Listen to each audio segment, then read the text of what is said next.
We are in a late model JK with the awesome LT1 8-speed. This JK was built, I'm gonna say a year, maybe 2 years ago, and the customer has returned for his first maintenance. The customer lives local, so he thought he'd bring it to us.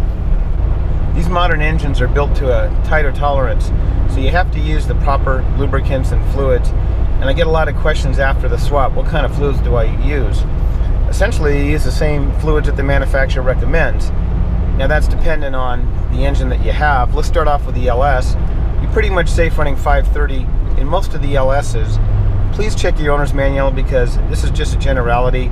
Some engines might have a special need. I know some guys like to run 1030 in the higher mileage engines, but for the most part 530 has pretty much become the standard in the LS engine. As far as the type of oil goes, you want to run a full synthetic or a Dexos. In the early days, GM recommended Mobil 1 because Mobil 1 was a few Dexos standard oils out there, but now pretty much every manufacturer has a Dexos oil. So pick a manufacturer and stay with it. Synthetic oils, from what I gather, don't break down like the conventional based oils, or at least not as bad. The thing with synthetic oils is you can run them longer, but they're going to get dirty. I remember truckers in the early days running AMSOIL and some very creative filters, toilet paper style filters, centrifugal filters, and getting tens of thousands of miles out of synthetic based oil because it just didn't break down, it just got dirty. So the synthetic oil, I think you can go up to 5,000 miles. Most of these LS's and LT's don't use a lot of oil if everything is right. Even the LT's, guys ask me to put catch cans in, and we do, but we might catch an ounce or two here or there. However, these engines are really not using that much oil, which means you can go 5,000 miles between oil changes and maybe add a quart if you have to do that. Synthetic based oils are more expensive. You don't want to waste your money and change it if you don't have to change it. So my rule of thumb is you can go up to 5,000 miles, but check it when you go to get gas and see if it's starting to turn brown. If it's no longer that gold color and it's starting to turn dark, then change the oil. That might be at 3,000 miles, it might be at 4,000 miles, or you might go the whole 5,000 miles. But unless you have a specialized filtering system, I probably would not run it more than 5,000 miles. When I was working with AMSOIL, they had a micron filter with a bypass that went back into the oil pan, and you could pretty much run the oil as long as you wanted. But most of you aren't going to be doing that, so just change the oil when it gets dirtier at 5,000 miles if you're running full synthetic. This Jeep came back to get its first oil change. We're going to go with a full synthetic. It's running an LT1. Early on, GM was recommending 0820 in a lot of the LTs, and then they kind of switched to the 530, so check your manual. I'm not really sure what the exact recommendation is for every vehicle, but your decision on the weight or the viscosity is also going to be dependent on the operating conditions. If you're in Nome, Alaska with sub-zero temperatures, you're going to want to run a lower viscosity oil than if you're in Las Vegas in the Southwest with 100-degree temperatures. Moving on to the transmission, the 6L80, which is an excellent transmission and we've used for many, many years, runs a Dextron 6 ATF. And don't mess with that, just run it. How often do you have to change it? Well, in my opinion, you have to change it when it gets dirty, burnt, dark. Transmission fluid temperature life is completely dependent on transmission fluid temperature. If you run a transmission at 150 degrees, now the transmission has to get up to a certain temperature in order to boil off or burn off all the condensation that builds up inside the transmission. If it never gets hot enough, that condensation will build up inside of the transmission and cause corrosion and other problems. So you don't want to run the transmission too cold. But that aside, if you never put your transmission under a load, it never hits 200 degrees, you're going to be able to run that transmission fluid for a long, long time. Transmission fluid has a reddish pink color to it. And when you smell it, unfortunately in the old days you could kind of smell burnt transmission fluid, but they all smell burnt to me today. So look at the color of the transmission fluid. It should have a strong pink tint to it. If it's starting to turn brown or clear, replace the transmission fluid. Obviously replace the transmission fluid at the recommended interval. But the thing about our Jeeps is a lot of guys will go to Moab, Rubicon, wherever, and put their transmissions under a really heavy load. And that transmission is working a lot harder than a transmission in, let's say, a Camaro that weighs a lot less and has 30-inch tires. With the engine running and at operating temperature, pull the stick out. And unfortunately, the 8L90 and the 10L80 don't come with dipsticks. We do install dipstick tubes and indicators in the 8L90, so it makes it easy for you. The 10L80 is just not as easy. You need to service it the way GM tells you to. So pull the indicator stick out or get transmission fluid out of the transmission some way and look at it. If it's a pink color, there's no particles floating around in it, you haven't run the transmission hot, you're good to go, keep going. But if it's turning clear and it smells really burnt, flush your transmission. I think there's a couple of ways that you can change the transmission fluid. In the old days, we would change the transmission fluid and the filter. A lot of manufacturers now aren't recommending changing the filter. They have screen meshes, or sometimes they do have filters in there, but the intervals are not as much as they used to be. Everything is moving towards low maintenance today. So as long as the transmission fluid is good, you're probably okay foregoing a filter change until the manufacturer recommends it, or again until you see that that transmission fluid has been worn out. Always check your brake fluid. Take a look at it every time you open the hood, in my opinion. As the brake pads wear, the level in the master cylinder is going to go down because the pistons push out, which moves the fluid in the master cylinder down. A lot of mechanics will just top off the master cylinder, but then when you do a brake job and you push those pistons back, it's going to push the fluid back up into the master and sometimes overflow. Run the proper DOT rated brake fluid for your application. Look at the belt. Is it squeaking? Does it have coolant or any other fluid on it? Most of the serpentine belts today don't crack on the outside, they crack on the inside where the grooves are.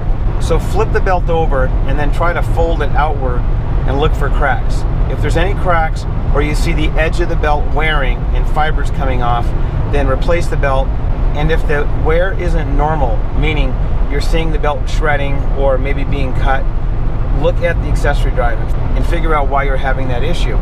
A telltale sign is black powder or dust around where the problem is.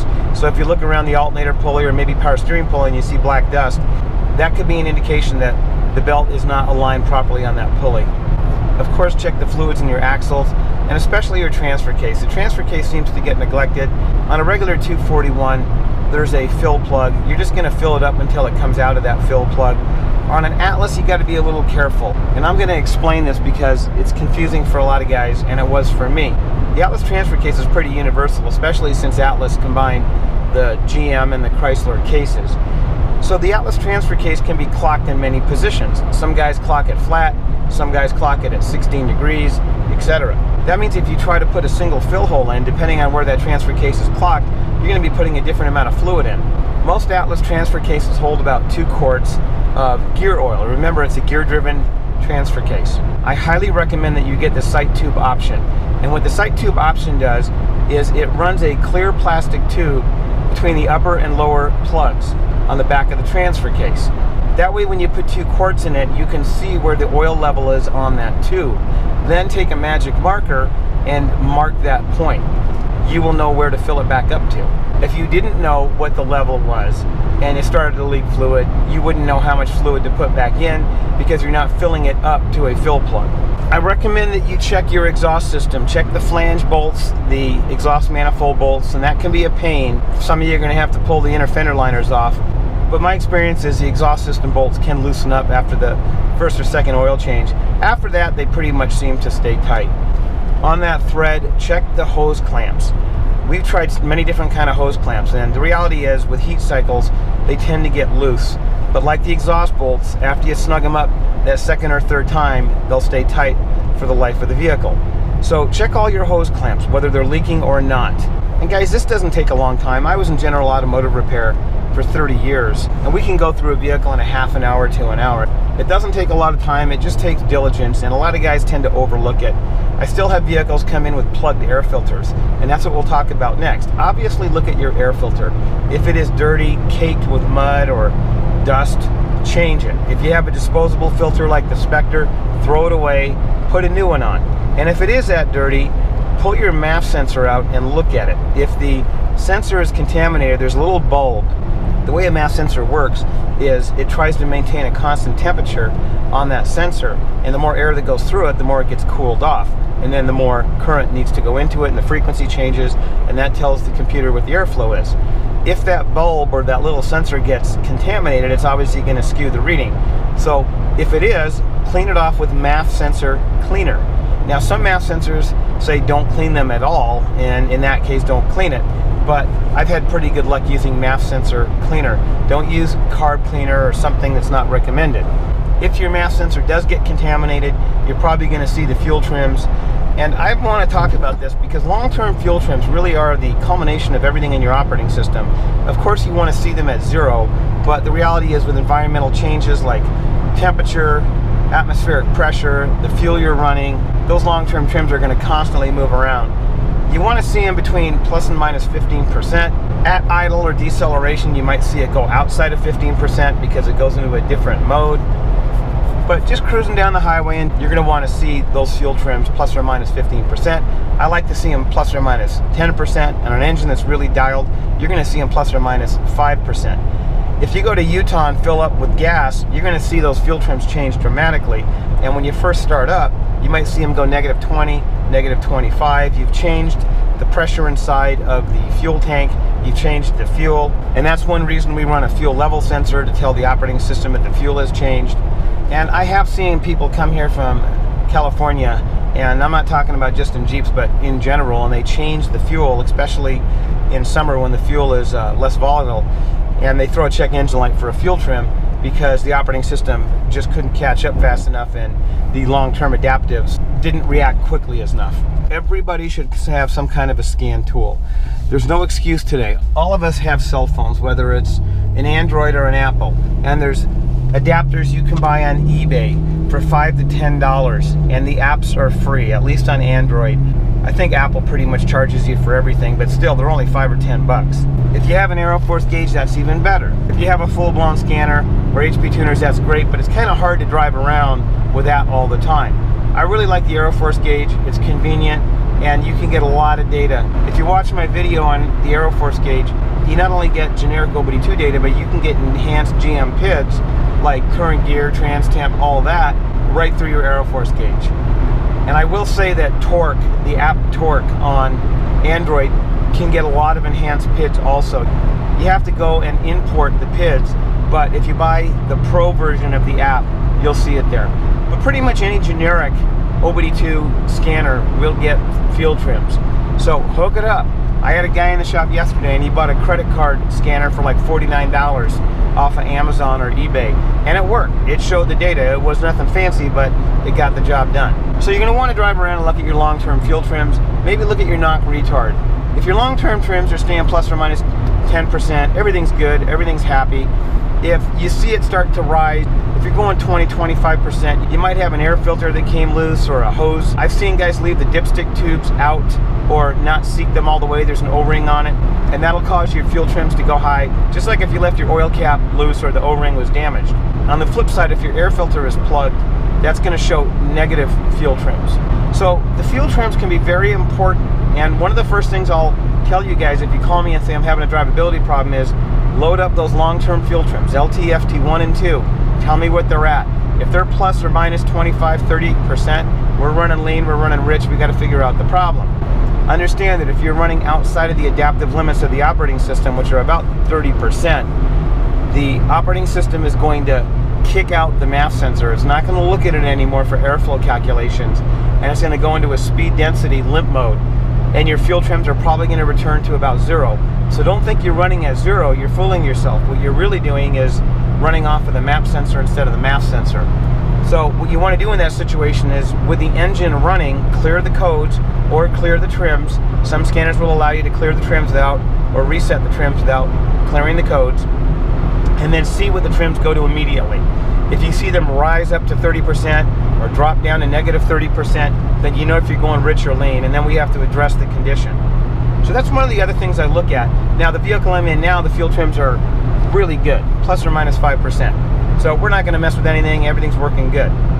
The oil was changed in this LT1, transmission fluid was checked. When it comes to coolant, we run a pressure cap or a radiator cap at about 16 psi. Please run a Stance cap. Don't run a Murray or a Duralast or any of the other cheaper caps, in my opinion. There are some other quality caps out there, but Stan is readily available and they're inexpensive. Run a 16-pound cap. The way a cap works is, as the coolant gets hotter and hotter, it wants to boil. But the more pressure you put the coolant under, the higher the boiling point. That's why water boils at a lower temperature at altitude than it does at sea level. So 16 pounds is about the magic number. If you go to a 20 pound, you're probably going to overpressurize your cooling system. If you go to a 13 pound, when you put your vehicle under a load, it's probably going to blow by that cap and go into the coolant bottle. So 16 pounds is about where you want to be. A 16 pound cap's not going to blow off till about 250, 260 degrees, which is right about where the LS overheats. A lot of guys don't know how to check the coolant. There is a expansion tank, and it's called an expansion tank for a reason.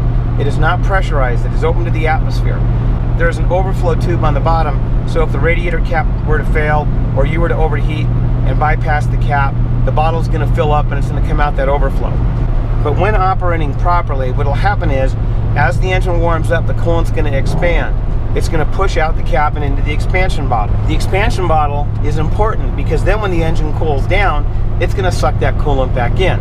If that bottle weren't there, it would just suck air in. And after the cooling system sucks air into the engine, these are reverse flow cooling systems, it's going to build an air pocket up at the top of the heads, and eventually the water pump is going to have no water to push. It's going to start to cavitate and you're going to overheat. So the way you're going to check it is, when the engine is at operating temperature, we run a pretty large coolant bottle. You want to see that level about half to 3/4 of the way up. If you look inside of the bottle, you're going to see a tube that sticks up. You don't want to have it all the way up there because then you're going to have the risk of it overflowing.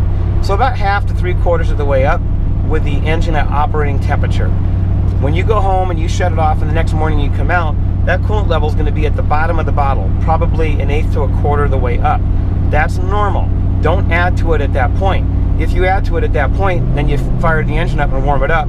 The level's going to come up, it's going to push it out that overflow tube, and you're going to call me and say, hey, my Jeep is leaking, and I'm going to ask you, did you just add coolant to it? And you're going to say yes, and then I'm going to say, well, let it find its own level. One more thing on the cooling system.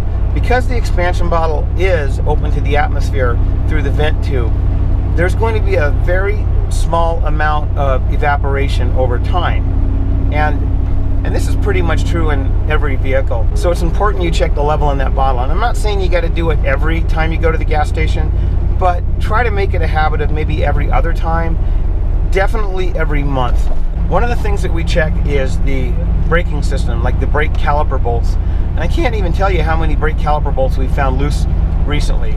I don't know if it's just they weren't tightened right or if they came loose with use, but we found quite a few brake caliper bolts. In fact, we've actually had some calipers with no bolts, and one bolt is just pivoting the caliper on the rotor. So that's about it, guys. Use common sense when it comes to maintenance. Maintain your vehicle. These LSs and LTs will go hundreds and hundreds of thousands of miles if you maintain them right. Change the oil. Make sure you're not obstructing the grill. Get airflow into the radiator so the engine doesn't run hot. Use common sense. Start the engine cold. Listen for exhaust leaks, because if you have an exhaust leak, it's probably going to be more prominent when cold than hot. If you hear a ticking noise or you suspect an exhaust leak, check the exhaust manifolds, flange gaskets, and all that carefully. Then go drive it. Listen for strange noises. Are there any whines? Sometimes power steering pumps whines. A rear axle shouldn't whine. Listen for rattles or clunks. If you're driving it and you hear excessive spark knock, deal with that. Some guys will have a build done with a stock JK and 32-inch tires and then switch over to 40-inch tires and put armor on it, and then that little 5.3 has to work harder and you'll see more spark knock. But what you don't want to do is ignore a problem. Most of you don't live near us. In fact, some of you don't even live in this country that have our conversion kits. So take it to a mechanic you trust and a mechanic that's going to give the attention that's required.